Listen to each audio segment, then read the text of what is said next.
knocked loose. White dive on it. This is twice now the Celtics have been first to the floor. They try to save with Horford.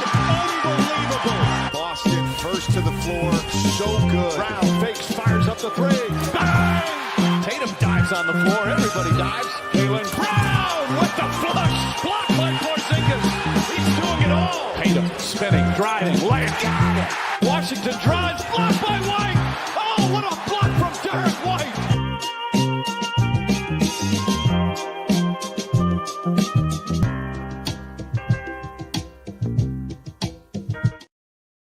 What's up, everybody? Wayne Spooney here. The Celtics are 10-3, monster win against Brooklyn. While you're here, please like the stream, first to the floor, maybe join our Patreon. I'm here with Jake Eisenberg. What's up, Jake? Definitely join the Patreon. Yeah. Definitely hit the like button. But yeah, man, I'm good. I feel like, I wonder if I feel similar to how the Celtics feel after this last stretch of the schedule. I mentioned last pod, like my legs starting to work again. And I'm so sore. I did the lightest sort of squats and deadlifts over the past few days, and my gluteus maximuses are sore. And these boys have just come out of 5 games in 7 nights, I'm pretty sure. Yeah. Like it wasn't a hard schedule from a quality perspective, but that's 5 games in 7 nights is so crazy, dude. Like that's so insane. Yeah, and I mean it wasn't only cakewalks either. I mean, the Warriors game was in there. Yep. And sneaky Atlanta without Trae Young was in there too. So, which I guess they're just a better team. I don't know. I'm not. The Bucks are still so we haven't actually beaten a team above 500. I don't think technically. That's not our fault. That's the East's fault. I agree. Like no, but it's like Knicks, Bucks twice. Those should count as. I might be missing one. Like those to me count as teams. Like they're going to end up above 500. Well, Indy beat us. Fuck yeah, we lost. So like the Nets were above 500, but everyone's kind of close. But those 3 games feel like they will eventually count as against teams that are above 500. It would be hilarious if they don't end up counting because that means things have gone even worse than they probably feel right now. But yeah. Weird part of the schedule. Yeah, for sure. And it was backloaded too, right? We just had the back-to-back at the very end of it, which is the hardest. What makes that win against Brooklyn, I think, even more impressive. We talked about it in depth. We went a little long on instant reactions last night, almost 25 minutes. So if you're looking for like a really in-depth discussion of that game and the vibes are super high, check out instant reactions. Mm-hmm. So we're not going to belabor it. I just found a couple stats I thought were interesting. The Celtics shot almost 80% at the rim. The Nets shot 71% at the rim, which is like slightly above average. And that's a number I think we need to be tracking because we had been terrible at rim protection and tracking down. It's tracking down. The entire defense is tracking positively in the month of November. And I think the rim defense is a big part of it. And the Nets shot 3 of 10 in the short mid-range. And that's really a function of rim protection too, because you're keeping them away from the rim, forcing these the floater range stuff. So I just think like the offense was the story, but I do think defensively the Nets made some shit. But it was a pretty good defensive performance, at least insofar as we defended the rim.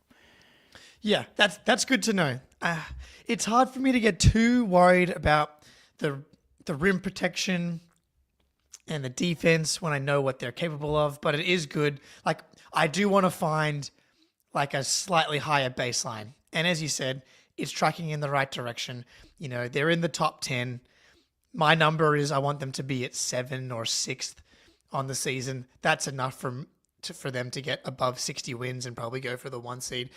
Who knows? When Kristaps comes back, I have this feeling and this idea in my head that it's just going to provide this insane spark, which it just will purely if he's healthy, which he obviously would be, like just because how incredible he is. But I think that the other players are going to feel rejuvenated by his return, and I think that will like mostly be to do with the defense and like a lot, as we said, a lot of the rim protection stuff is also keeping guys in front. and just like making the shots at the rim more difficult.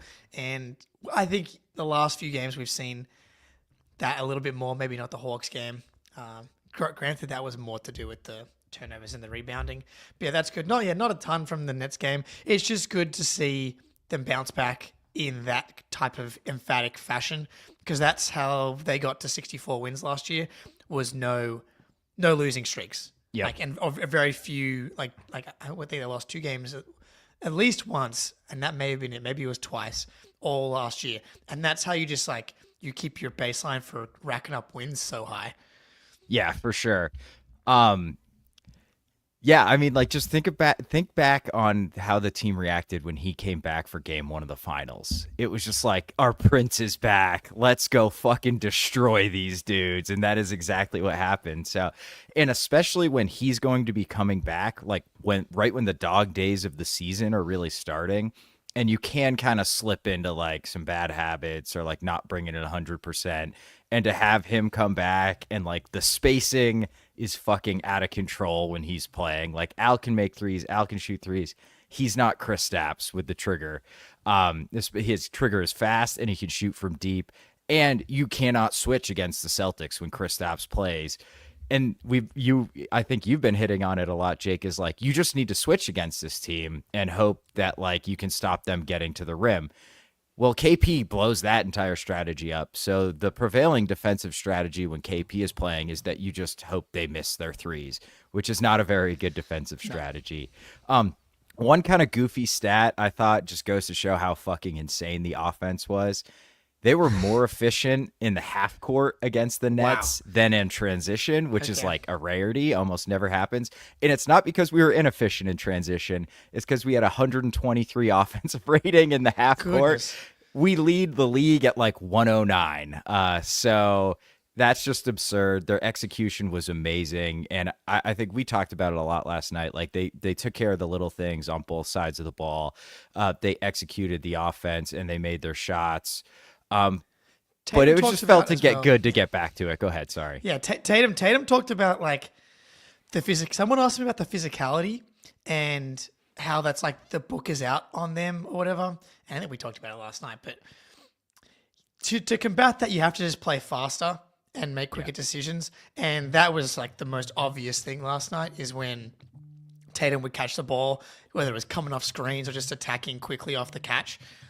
You if you're going to get up into guys, if you're attacking quickly and ripping through and just getting downhill, it kind of backfires, and that's the only way to play against that type of physicality. And so it's just good to see them know, and we know that they know, but it's just good to see them go combat that by playing the exact way that we want. Interesting question from Chris in the chat. How worried would you be if we finished second in the conference and so wouldn't have home court for the Eastern Conference Finals and Finals? Interestingly, I think it's very likely that both the Cavs and the Celtics end up with the first and second best record in the league. We'll see. Obviously, right now, the Thunder, Warriors, and Suns are all 10-2, 9-2, 9-3. So, it would be very close right now. But the West is just so much deeper, and the East so far has been garbage. So, I think it's likely that the Celtics and the Cavs end up the 1 and 2 seed overall. I wouldn't be super worried about playing the Cavs on the road, to be honest. But I prefer to get the 1 seed. There's no doubt about it. Yeah. I don't know if you can even, who knows who comes out of the West? It could be the 5 seed. True. Weren't the Mavs the 5, or they were the 4 maybe last year? So the 5, yeah. I wouldn't be shocked. I think Oklahoma City will have the best record in the West. They are not a shoo-in to make the finals. I think they'd probably be slight favorites, but the field would be a heavy, heavy favorite against Oklahoma City by themselves. So I'm not worrying about the finals, that home court situation, because there's so much to break. But odds are we will play in the Eastern Conference Finals, almost assuredly. I don't know if it's going to be Cleveland. It looks like it will be, but it's way too early in the season. The Knicks could figure it out. I'm not particularly bullish on that happening, considering I've watched Karl Anthony Towns play defense, but the Bucks, maybe Middleton comes back, right? Sure. So I'm not too worried about it. It's too early in the season to worry about it. And yeah, I think even if it's the Cavs, man, I think they won game 2 in Boston, and then I was going to say, yeah. how many game 1s or 2s have the Celtics lost at home in the past 3 seasons? Like I could almost argue that it's better to start on. Obviously, you would want, like, if you got home court, I think it would be cool to choose how the games are set up as opposed to it just being 2-2, 1-1-1. I would choose 100% game 1 and 2 to be on the road, and then have like the next 2 at home. 4. Yeah, and then maybe the next 2, but you get game 7 at home. So it's like, that's how I would set it up, because Tatum always plays better on the road early in a series for some reason. They often drop one of the first 2 games at home. So obviously it would never happen, but I can convince myself that it would be a good thing. Yeah. Yeah, well, wasn't that the weird thing? They used to do it in the first 2 rounds, I think, where it was like 2-3-2. Yeah. And teams hated that because it's like, if the lower seed stole one of the first 2 games, it's like, hey man, we could just win 3 straight at home. It never happened, but that's why they changed it. I think in like the early 2000s. But all right, one thing about the game, we wanted to talk about this. If you're wondering where Drew Carter is, we couldn't make the times work. He was supposed to be on tonight. Oh, yeah. We are going to record with him next week. So we're not just killing time until Drew gets here. It'll be next week sometime, but we will let you know, keep you updated, post in the Discord. Tatum missed a technical free throw. Oh, So, yes. Yeah, take us away, Jake. All right. So we'll definitely bring this back up with Drew, because I really want to get this suggestion like out into the ether and get someone to ask Tatum about it. So obviously Drew Carter brought it up to Scout on the broadcast. Like, how do the conversations about technical free throws work? Missoula said that it's just like the players on the court decide. Clearly it's Tatum takes them if he's on the court, and that's just how it works. And not everybody, but a lot of people are like, okay, Derek White, Payton Pritchard are probably the 2 guys that you want at the line. Derek White, 90%. Pritchard, career, 90%. Those are the 2 guys I would have out there. Like, if you're going to have a hierarchy of who should be taking them, I think Derek should be number 1, because like, he's a starter. He's like one of your main guys. He's more in rhythm. Pritchard missed 2 free throws yesterday. Small sample size, whatever. But so I have Derek White if he's on the court. And if he's not on the court, then we Pritchard. Then I still think Tatum's probably your best bet. Can make an argument for Luke Cornett at this point. Dude's been like absolutely money at the free throw line. Yeah. I mean, Horford's 3 for 3 at the line this season as well. But 100%. Career 76% Horford free throw shooter. So here's my pitch to Tatum, because 1, you should want to win. Like any margin is important. So I would say to Tatum, you can have your technical free throw privileges back once your free throw percentage on the season goes over 85%. As soon as you hit the 85% mark, you can have your technical free throws back. That would be my pitch to Tatum as a fun way to like make him focus at the free throw line, Jason. Goodness gracious. I know. It really does seem sometimes he's like, oh, this is just going to go down. And then he misses it, and he's like, okay. Because he missed one early. He missed 2 last night, but I think he hit a bunch in a row. Like, I feel like he hits a bunch in a row, and then he'll miss like 3 of 4. So the counter arguments to that, I think it's Tatum's the best player on the team, and the best player on the team basically decides who takes it. And if you know Jayson Tatum, he's going to want to take it. And it keeps him in a rhythm. That's the argument. Like he gets easy buckets. And he takes the most free throws. So he's got the most practice. I don't know. I'm kind of pulling that one out of nowhere. What about Drew is one I would consider instead. No, no Drew. Do you know what? Do you want to know his career free throw? It's below 80%. Really? It's like 78. He's been so good for us from the line, but no. Okay. All right. It's definitely not Pritchard then. Yeah, Pritchard's definitely in the Derek 2 slot. And Pritchard. Ben shout out Ben, our fearless leader. The alpha gorilla gets to bang all the lady gorillas, even if the beta gorilla is technically a better lover. That's just science. That's just straight up science, dude. David Attenborough Jane would be Goodall proud. shit. Yeah. Exactly. Yeah.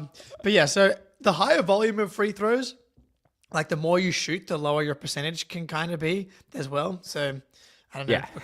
Yeah. I do actually buy the Tatum gets to, like, if he's having a bad night, he gets to have a technical free throw shot that could like help him get a rhythm. I would love to know if there's actually been a study done, because it's such a classic basketball trope. Oh, got to the free throw line, he sees one go through. I know. And and now he's in a rhythm. And I swear that never works. I don't know. There probably is a study out there or something, like Harvard did it, but yeah, or like, hey, I love getting Tatum an easy look at the rim to start the game. That's, and it's like, does that really what happens? Who the fuck knows? Maybe if he believes it, then it's probably worth it. That's all that matters. So much of this is mental, and if you make one free throw after going like 0 for 4 from 3, feel a little bit better. It's not going to change probably, but when Drew Carter's on, I will propose this to him that the next time Tatum misses a technical free throw, there should be a proposition from Derek White and Payton Pritchard that they're now ours until you make 85% of your free throws. The TTP, the Tatum technical proposition. I love it. Yeah. Let's set it in stone, baby. Yeah. All right. So we're going to talk. We have some emerging trends. Ben put in the title that it's 5. We'll probably... I think we have 4, and knowing Jake and I, we will end with about 10. Yeah. So, but before we jump into that, we have a word from our sponsor, Game Time. The wait is over. Celtics basketball is back, and Game Time is the best way to get your tickets to see the best team in the NBA. Game Time has tickets for all events, concerts and shows, not just sports. Game Time has a new feature called Game Time Picks that makes getting tickets to see your favorite team even easier. Game Time Picks filters out the fluff to show you only incredible deals on great seats, so you don't have to waste time searching through thousands of tickets. We used Game Time to get our tickets to Summer League, and it couldn't have been easier. You could go see the Bucks in TD Garden for as little as $77, or maybe you want to drive to Charlotte to watch Tatum drop 50 on the Hornets as per usual. That will only cost you $26 to get in the building. Game Time has the lowest price guarantee, or Game Time will credit you 110% of the difference. Game Time ticket coverage, your purchase is covered with the most flexible customer service policy in the ticketing industry. Take the guesswork out of buying tickets with Game Time Picks. Download the Game Time app, create an account, and use code CLNS for $20 off your first purchase. Terms apply. Again, create your account and redeem code CLNS for $20 off. Download Game Time today. What time is it? Game time! Game Time rocks, super easy to use. You can flip on that thing to show you the actual price, so there's no surprises at checkout. WVU plays Pitt tomorrow. Huge rivalry game. Okay. Backyard brawl, about 70 miles north. So I will probably not be able to go, but I will longingly look at prices on Game Time and feel like I went. I saw some crazy stuff on the internet with people wearing Western Virginia University clothes the other day. Yeah, I'll leave it at that. So... Yeah, we do a lot of crazy shit in West Virginia. There's no laws, baby. It's lawless country. Freedom's awesome, dude. That's right. Yeah. All right. Let's get to some trends throughout the season so far. And we did kind of team-wide trends. These are more player specific, either skills or position battles. And the first one I want to propose here is a position battle. And I think it's the most clear position battle we've had it in this rotation for, I feel like, a long time. And that's Luke versus Kata. Right now, they're both seeing minutes because when Al Horford sits, and there's just not a lot of depth there, and Xavier Tillman is basically entirely out of the rotation. Yeah. But when Al's back and KP's back, there is going to be about 10 minutes for one of them. I would say right now, I feel like Kata is in the slight lead, but I went deep dive. This is divorce level research here. We're back, dude. Yeah, that's right, baby. Mid-season form. What I care about with these two is not their stats. It's how the team plays when they're on the court. So that's what all of these are. These are the stats for the team. Defensive rating with Kata, 103, elite. Defensive rating with Luke, 119, worst defense in the league. Okay, not elite. Looks bad. Opponents are shooting 50% from 3 when Luke is out there and 29% from 3 when Kata's out there. So keep an eye on that defensive rating for each of these guys. That might normalize some, although I do feel like Kata has been a little more dynamic defensively so far this year. Eye test wise, that I believe that. Yeah. So I wanted to see how each of them's doing with the two bench guys, PP and Sam. Luke +2 in 86 minutes, Kata plus 13.8 in 83 minutes. So they have almost the exact same time with those two. A lot of that's the defensive rating, though, the opponent 3-point shooting. Rebounding. This is where Luke's stands can really plant their flag, though. The team has a 75.5 defensive rebounding percentage when Luke's on, only 68.7, which is like worse than the league when Kata is on the court. Opponents shoot a lower percentage, about 1% worse at the rim when Kata's playing, but they shoot more often at the rim when Kata's playing, which I think also tracks the eye test. Like he's more out of position than Luke. Yes. But when he's there, you are not scoring on that motherfucker because he is huge and athletic. So I would say slight edge to Kata for me, and I think part of that's Luke feels like he hasn't really found his place offensively either this year. Yeah, I thought we saw a little bit last night, and Scal's talked about it. We've talked about it. You got to be a threat on offense. Scal was like, I don't think they're guarding Kata at all last night. And then Tatum had an awesome, he got hit on the short roll, and then he threw a no-look alley-oop to Kata for a dunk, which was filthy. They have to be threats offensively, and right now it feels like Kata is at least aggressive offensively. It hurts me to he's been better a little bit lately with some of these touch shots. He hasn't gone to the hook shot that I was complaining about as much these last few games. He's more doing like these little floaters. Yeah. I'm not even sure if they're going in more, but that is a bit of a change. He made 2 last night. Yeah, he made 2 last night. He's definitely been more aggressive looking at the rim than Luke Cornett has. So I think that's part of it. If teams are like watching tape and being like, Luke Cornett's looking to pass. It reminds me of Gordon Hayward back in the day post-injury. It's just like teams can't just start playing you for the pass. You have to be aggressive. The rebounding percentage, I actually believe it's like when there's a contested rebound to get, Kata will probably do a better job getting it, but Kata has a problem deciding on whether or not he should contest a shot, and I think that's putting him out of position, leading to offensive rebounds. And I think that's probably where those numbers are swinging, whereas Luke is in the right position more often than not, whereas Kata is getting himself out of position. Yeah, and I think it's the young Rob Williams thing. Rob used to do this all the time where he was trying to go for the highlight block and it'd take him out of rebounding position. What it also does is if you commit too early trying to get a block and they pass, they get an easy shot at the rim, and that's probably partially why teams are getting more looks at the rim when Kata's out there. I also think part of that might be because we'll switch a lot more often with Kata, so he's not around the rim quite as much as Luke is. I just think Luke's floor is undoubtedly higher. Kata has a pretty low floor at times, but his ceiling is considerably higher than Luke's, and I think teams respect Kata as a roll man a little bit more. Like Luke does his business in the short roll, but like Kata's a dude who can roll to the rim and catch an oop, and Luke does it sometimes. But Kata's just a better athlete. He's got a bigger wingspan. He needs to work on his hands a little bit, but he's been okay. He's been better, and I have noticed Kata's working in the handoff game a lot better recently. Yes, and he's been picking out some passes here and there too. So I'd like to. Luke's very good at that, but if Kata can kind of develop that skill, man, like all of a sudden he's a super interesting fourth center. I mean, that's for sure. Yeah, well, he's going to make a run at the third center spot between him and Luke right now. Yeah. It feels like that's definitely been the biggest progression for Kata so far, has been his decision. He had an awesome short roll decision to the corner yesterday. I tweeted it out. Yeah. Yeah, perfect. It was like, oh my goodness, it's tall Luke Cornett. This is beautiful. Like, that's just not a pass and a decision he was able to make with that type of speed 2 weeks ago. And it's exciting. It's kind of just fun.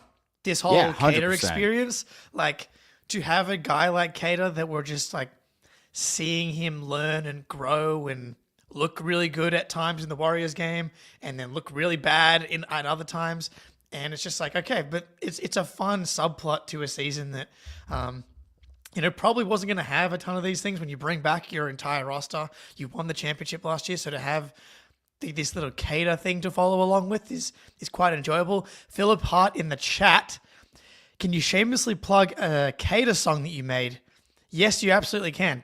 put the link in the chat right now, dude. Yeah, drop it. That sounds awesome. And yeah, shout out Rui on Twitter. I know he loves the pod, follows the pod as well. He's been Rui's the man. Yeah, living the good life with the fellow Portuguese legend Neemy Cater this year. So it's been fun, man, and I'm encouraged at least him becoming a third center that we're like happy that and comfortable that can eat innings in the regular season. Like, have you seen what Philly is dealing with Andre fucking Drummond, dude? He has been a straight up disaster. And I was, getting gaslit all off season about Drummond's fine. It's like, no, dude. No, he's not. Like, he's bad. He's so bad. And Cater's, look, good. I think we're riding the line right now of, is he good? And it's just playing on this team. You can kind of survive with a player out there for a few minutes when he's not excellent. But he's definitely been good at times. And if we can get him to be good at times, to be like 75% of the time, then we're cooking with gas. Yeah, for sure. And one nice thing, he's on year 1 of a 3-year contract at a minimum. So like the fact that he has some development potential and he's signed, and I don't even believe all of it's fully guaranteed. Yeah, we could cut him for half price next year. So like there's basically no risk, and it's just another classic Brad Stevens, like no risk, and this guy all of a sudden looks really good and we have him locked up on the super cheap. So Brad's pretty fucking good at this, huh? There's gonna be this veterans minimum platoon approach. Brad has absolutely nailed it. You've got 3 big men on minimums that are all, well, one of them is not contributing at all, but we were very excited about coming in. And then Horford, who's making 9.5. So you've got these 4 centers that are making like a combined 15 or 16 million that you just like fix it all together. Yeah. Who's got it tonight? Yeah. Who's got it? Horford's resting tonight. We can keep his minutes down throughout the season. And then, fingers crossed, Al Horford does not retire. We're going to have another dude on a veterans minimum next year in Al Horford. So you just got like 4 centers, 4 minimums, and you just like mix and match and keep Al Horford fresh until he's 150,000 years old. Yeah. And he will still look the same because he doesn't age. All right, Jake, what do you got for us next? All right. So Payton Pritchard, we've been talking about him all season long because he's just been absolutely insane. I wrote about Pritchard for a Celtics blog. If you want to go check it out, Payton Pritchard, the lethal weapon, is what the title to the article is called. And yeah, he's just become unfair at this point. So he has hit 5 threes in a game 6 times this season. That we've played 13 NBA games, dude. I know, it's half the games. Like that's just completely unfair so his weaponization, and you got to give credit to Pritchard for being this level of confidence, for the level of work ethic to be able to actually do this on a basketball court. But I think you also have to credit Missoula and the Jays with empowering Pritchard, because he has the ultimate green light. There's not really a shot that he doesn't seem to be comfortable taking. And I think that's a credit to Missoula and a credit to the Jays. Like, how many superstars, don't want their 6-man taking shots away from them. And so his empowerment to take really any shot that he feels that he can make at any point in the game, whether it's like not just blowout stuff now. It's not just like net rating protector P or pro-am P. It's like clutch P. We were down 5 in this game, and Payton Pritchard, in both Bucks games, we've needed him, and he's had 19 and 17 points in those first halves alone, and like kept us in games. Tatum, I've basically just said the whole article here, but like Tatum was like, he changes the courses of games, whether it's keeping you in it or extending leads. It's like you play the Celtics tough, and then Payton Pritchard comes off the bench and bangs 5 threes, something he's done 6 out of 13 times. That's got to be so demoralizing. I know, dude. And it's like, oh, thank God Tatum's getting a blow. And Payton Pritchard just hit a 30-foot 3 and is now screaming in my face. Shit, what just happened? a player has made 5 or more threes 171 times this season, and Pritchard has 6 of them, which is just absolutely insane, dude. So it is not like a Crazy. super common thing. So he's just been really, really, really good. And I mean, we've talked a lot about him, and for good reason. But I feel like he's on the ball like more often too, and I think that also plays a part in feeling more confident and feeling like you're a part of the offense and feeling like you're empowered to do these things. Is like you're not just like, go back to his rookie year, or like especially his second year, third year, when he didn't have a super big role. He was just kind of sitting in the corner, and it's like, you cannot play Payton Pritchard like that. You need to let him spread his wings, let that beautiful bird fly and shoot from 30 feet away like he's in Angry Birds, man. I kind of like the Angry Bird as a nickname for Peyton. Yeah, you're muted, Jake. Yeah. You just slingshot this dude off the bench into the game, and he just knocks over and then everybody. he slingshots shots in from 30 plus feet. So he's been so good. We kind of touched on it a little bit, but like, is it unfair to expect this much out of Payton Pritchard? I just don't see how you can't keep playing him 30 minutes a night. Like, you got to at least ride him until it kind of slows down a little bit. But I think with his improvements, or phrasing there from me, but I think with his improvements, even if the shots not going down, I think he's a positive player anyway. Yeah, the defense has been really good. Ben noted a play, underrated plays, that I was going to share and didn't share. So I'll just talk about it. But it's like the Nets game, and Pritchard really smoothly executes a couple of switches. It feels like they're trying to actually target him. He like does a nice scram switch to get out of the Claxton matchup. He ends up with that guy. Was it Keon Johnson for the Nets, I think? Hyper athletic, matched up on the wing. Yep. Pritchard cuts him off. Jalen does like weird nail help and ends up with a Schroeder wide open 3, which he misses. Nets get the offensive rebound. Ends up with another Keon Johnson isolation on Pritchard. Pritchard makes him give the ball up to Claxton, and then he denies the cut to the rim. I had a look at like the defensive like field goal percentages with guys matched up with Pritchard. It is higher than some of the other guys, like 45% in the mid range and 69% at the rim, which like for his size is not bad. I always find that those numbers can often be kind of weird, like the defensive field goal percentage matchup stuff. But like the eye test, I think that they should just not be sending help on any time Payton Pritchard is posted up, unless it's a very obvious mismatch, whether it's, the obvious ones are, the Jokic's, the Embiids, and the Giannis's, and some of the more like Jimmy Butler, the like legit apex predator scorers in the NBA. But if guys like Taurean Prince, Keon Johnson, Cam Thomas want to post up Payton Pritchard, like, go for it. I would not compromise the defense and give up catch and shoot 3-pointers to have these guys. Dicey, he has had great different defensive possessions on the Hawks wings as well. Like, he's providing that, and he's a legit offensive rebounder. He had that one play yesterday where he not just got the offensive rebound, but he tipped it in somehow. I know, that was crazy. Yeah, so he's providing a lot that's not just the scoring, and that's how he was going to able to stay on the court last year and in the playoffs, is because he does this other stuff. But now he's living up to his offensive potential.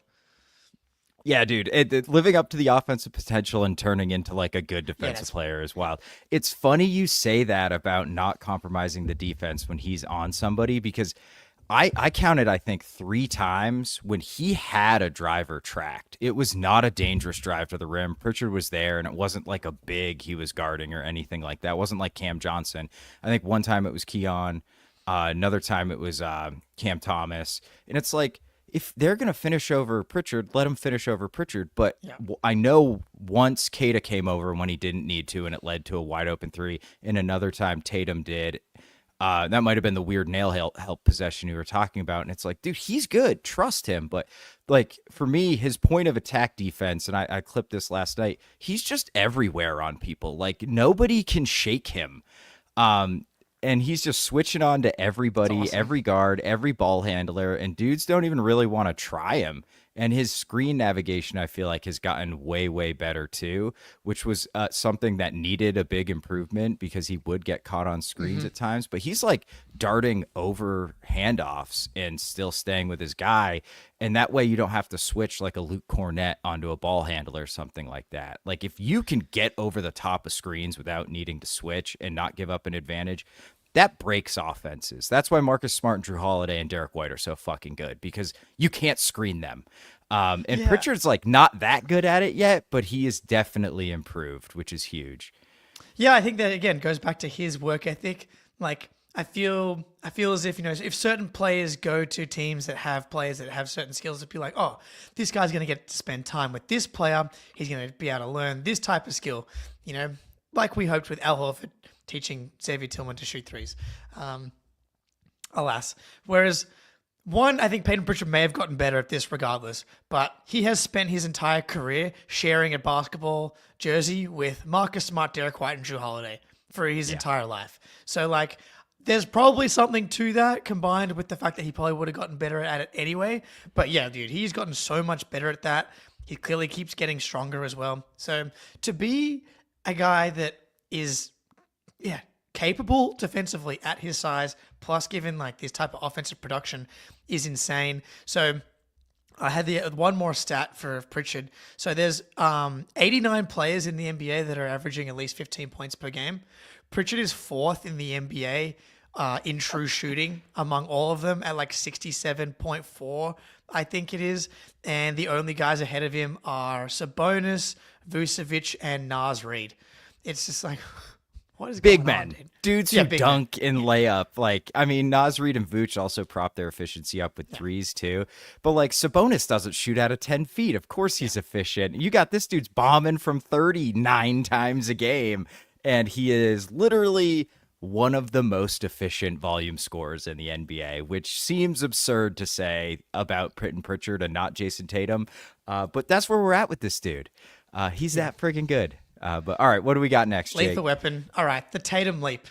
So he's gotten better every year. The way that he's playing this season is fantastic, man. Like it's kind of the culmination of a bunch of different stuff.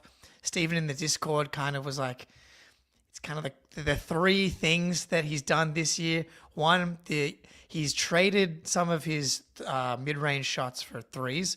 Because his mid-range percentage has always kind of been like the same as his three-point percentage. So you should kind of just end up taking threes. I know Eric Weiss I can hear him now being like, if he's on balance in the mid-range, he can make them. And I do agree with that. He just doesn't seem to be able to get to that sort of stuff.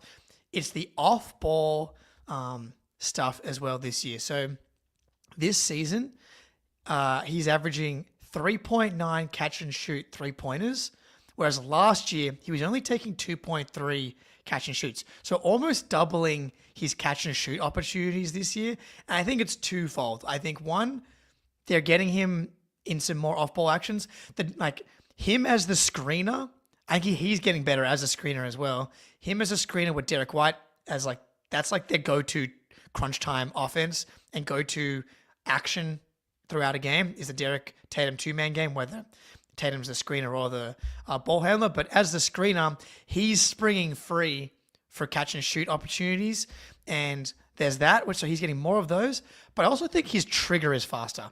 I think we saw in the finals a little bit, and in the Olympics, like, he was just hesitant to shoot off the catch, and now he's just like, any semblance of a look, he's taking it. And last night in the Nets game, multiple shots that were like kind of well defended, and are probably going to be in that like tightly contested range. But because it's the catch and shoot and guys aren't able to like sprint out and get elevation on contests at the same time, and he's 6'9" with long arms, guys aren't going to be contesting your catch and shoot opportunities. And so I think quick trigger plus extra off ball looks has led to these extra opportunities. And he's at 46% on them this year, catch and shoots, versus 43 last year. He's been elite on the catch and shoots his whole career. And so, yeah, so we'll start with that. That's been one part of his increased efficiency. I can see you've got something for me here. So I was trying to find a clip, but my computer is not cooperating. And it's the clip of him on the short roll when he set the screen for Derek and they trapped Derek White. If you trap the ball handler when Jayson Tatum sets a screen, you are dead. It's over. You better steal that pass because it is over. If he has nobody in front of him and he can either just walk into a wide open three, or in this case, he gets downhill and he throws that lob to Kata. It was the play you were talking about earlier. It's like he's way too good of a decision maker to let him do that. His shot is going in on wide open shots. He's basically not missing. And he's so good at manipulating the defense with like his eyes now, which is just kind of a progression. It's not totally showing up in the assist numbers, although he is at 5.6 this year. So agenda completed so far.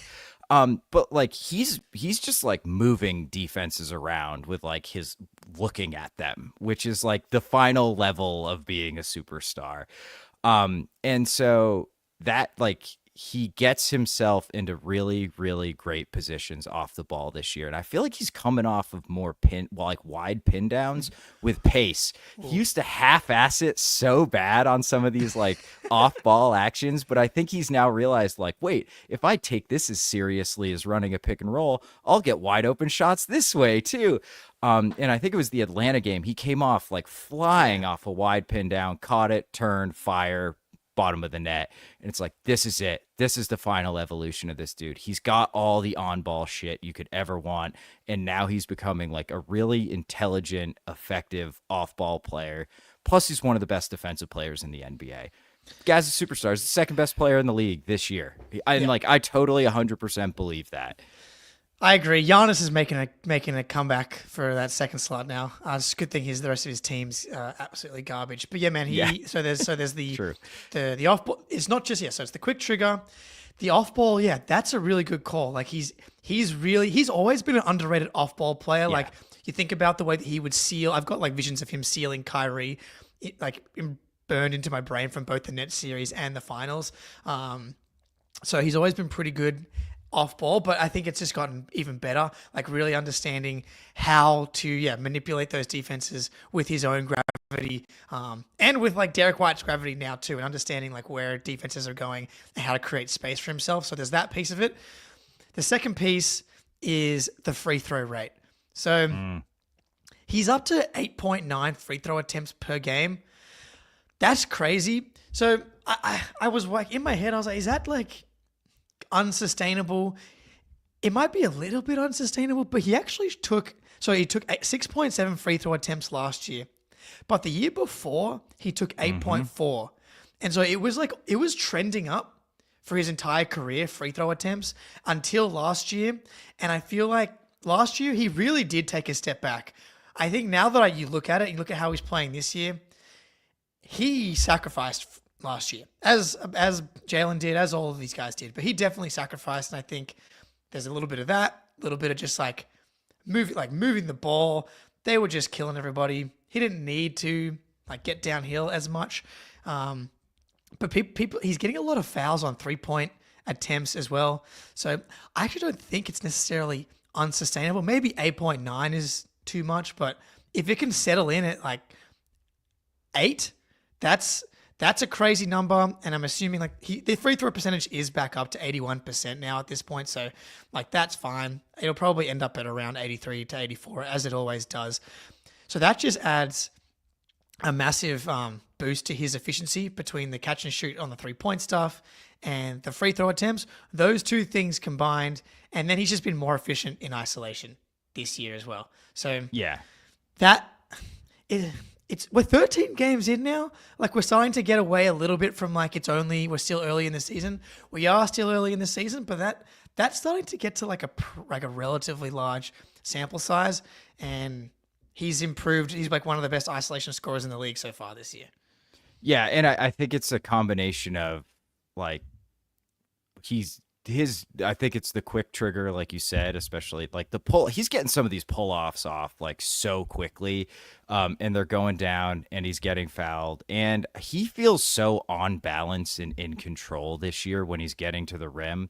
And some of these finishes he's having is like, I can't totally remember him doing stuff like this, like it all that often, where he's coming from like the right side of the hoop, getting all the way to the left side of the hoop, and then finishing left. I feel like especially early in his career, he would try to make that a right-handed finish, and it was just way more difficult than it needed to be. And when you're on balance and comfortable and not over your skis when you go to the rim, you're going to draw fouls. That's just what happens. Like, you're not going to lose the ball. You're not going to be uncomfortable. You're not going to be flailing it around. So he's fourth in the NBA in free throw attempts per game, and two guys ahead of him are not playing. It's Paulo Banchero and Zion Williamson. So of dudes who've played like a full sample size. Shea and Giannis and Tatum. Oh, Shea's not ahead. Yeah, Shea's ninth at 7.5. Washed. And so right? What a bum. And even if Tatum dropped down to 8 or 7.9, that'd be 6th, 7th range, which is like totally fine for a wing. Somebody like Giannis or Embiid's going to always lead the NBA in free throw shooting. So he's just turned into so like we always talk about he doesn't have weaknesses. We're getting to the point where like everything is a strength. And it's like, what do you even do with a dude who's like not only not bad at everything, he's fucking good at everything. Oh, dude. This start to the season's been really, really impressive. I feel like I've seen a lot more getting into the lane 2 foot and actually just like launching into and like trying to finish through guys. Yes. That's like still not as much as I know some people would like to see, but that's definitely been something that I have seen more. He gets downhill, gets 2 feet, and just tries to finish through. And he has finished through, and he has almost had a few and ones in ways that like I'm not used to seeing. So that's something that I'm definitely keeping my eye on. And then another thing that like we all want Tatum to get to the six assists is kind of that's like the next number we'd like him to hit. He's officially at 5.6. So for agenda purposes, you can round up. And so now we're there we go. Yeah. So we're at 30 points, 8 rebounds, and 6 assists. 38 and 6 on 63% true shooting is just nutty stuff. But like assist numbers can be funny. Potential assists, 11.8 this year versus 8.9 last year. My research I've done on potential assists, like easy math, 50%. Is a good way to look at it. And so that kind of checks out. He's right around 6 assists. Like if those potential assist numbers maintain at 11.8, then we should get very close to 6 assists for the year. And so 38 and 6 on like 60, he's gonna easily get above 60% true shooting. So 38 and 6 on 60% true shooting, maybe 62 plus like this. Like the turnovers have come up a little bit because the assists have gone up. The assist to turnover ratio is still like really nice, especially for like a wing. Man, it's another step. I don't know if I want to go leap, but like step is definitely being made in front of our eyes. And sprinkle some elite defense on that too, and yes. You're really cooking. RJ, we will get to your comment really quick, but we have to get into our last ad read. Yes, but thank you, RJ. JT's drives last night was him looking to finish and not grifting for a foul. Love it. And I think he's been starting to do that all season. I think that's absolutely spot on. But here's a word for Prize Picks. Prize Picks is the best place to get real money sports action. With over 10 million members and billions of dollars in awarded winnings, Prize Picks has made daily fantasy sports accessible to all.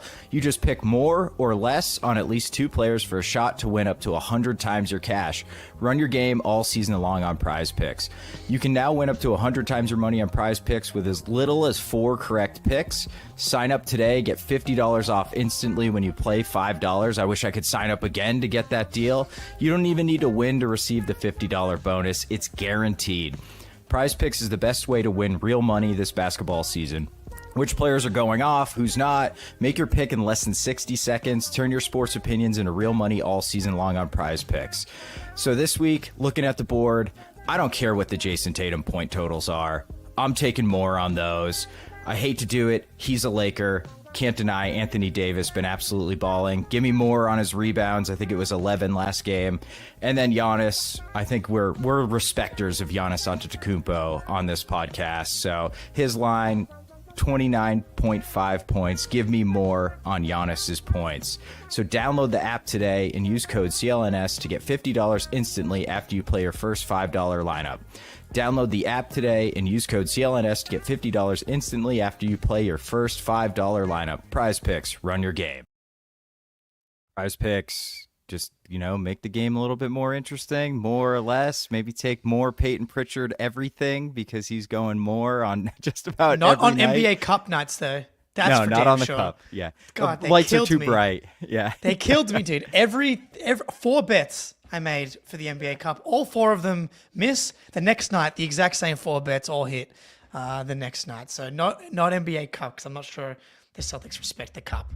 But the only last trend is like kind of the same thing with the free throws. Is the Jalen's also averaging 8 free throws a game, which is up from 4.3 the year before. That would be a massive increase for him. I feel like he is someone that deserves 7+ free throws with the way that he plays. So, but I don't know. It feels unsustainable when you just see 4.3 last year and 8 this year. We'll see. Even if that settles into like 6.5, that will drastically help his free throw, his efficiency. His true shooting is garbage so far. It's like 53% this year because before he got injured, he couldn't make a shot from anywhere really, except for the free throw line. And now he's come back and he looks a lot more like Jaylen, making his 3s and 2s and missing his free throws. That's Jaylen Brown. We know and love. But if he can, even if he's a 72% free throw shooter and he's getting to the line 7 or 8 times a game, that's still very valuable. Yeah, 100%. He is at 76.4%, but that early hot shooting from the line makes me think that is not totally representative. Yeah. And if he's at 6.5, that puts him top 20 in the NBA in free throws per game. Fantastic. But yeah, I'm with you. It's like Jaylen is so strong that it doesn't look like he gets fouled because it just doesn't impact when he goes to the rim at all. So it almost works against him in that way. But yeah, we should probably move on really quickly. Seeing Jaylen's free throw rate go up, though, I'll definitely be tracking that. We'll be tracking that just to see. But yeah, man, he should not average 4 free throws a game. That's bananas, dude. That's nuts. Okay, the last one I have, we can be quick on this. I tried to look up some Jordan Walsh propaganda for this segment. I appreciate it. Yeah, I really could not. I even was like, net rating wise, he's a +2.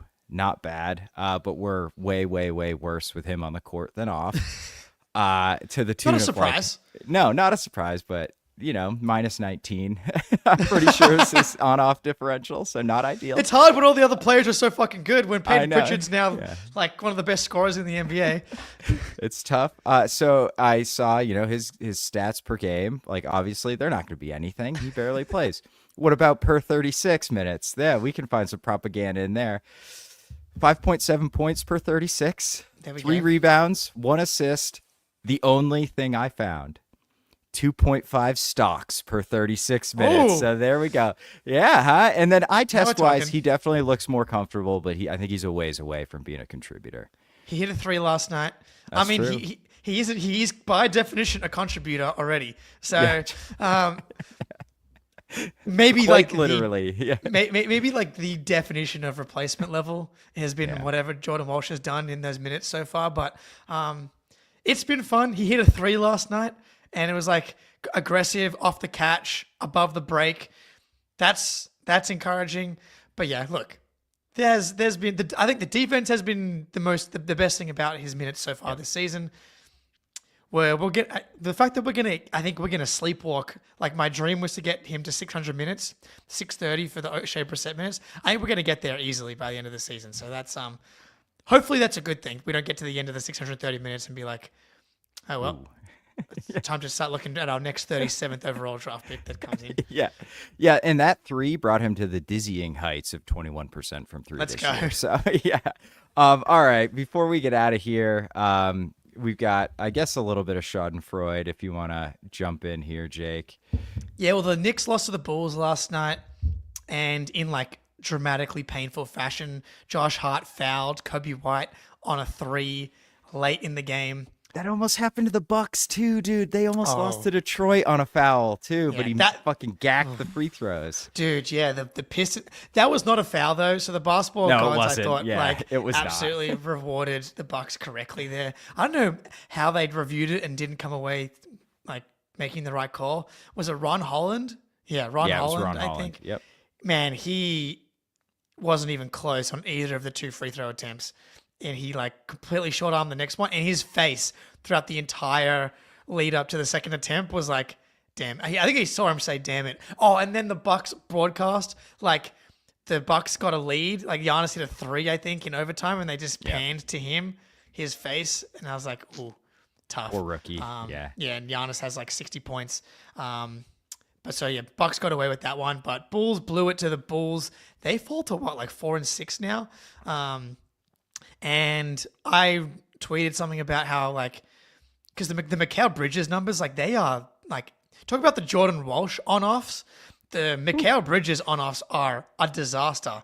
And he is supposed to be, like, their 3rd or 4th most important player. And I retweeted it saying, like, that Mikal Bridges trade may have cost them a chance at a title.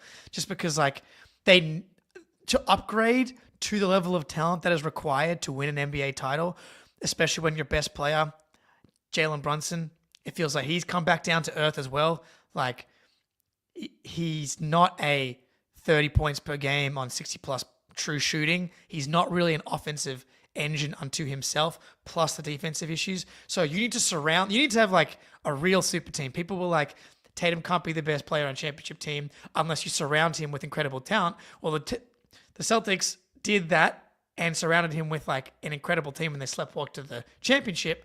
They are very limited in what they can do to upgrade this team to a level that I think will be close to winning a title.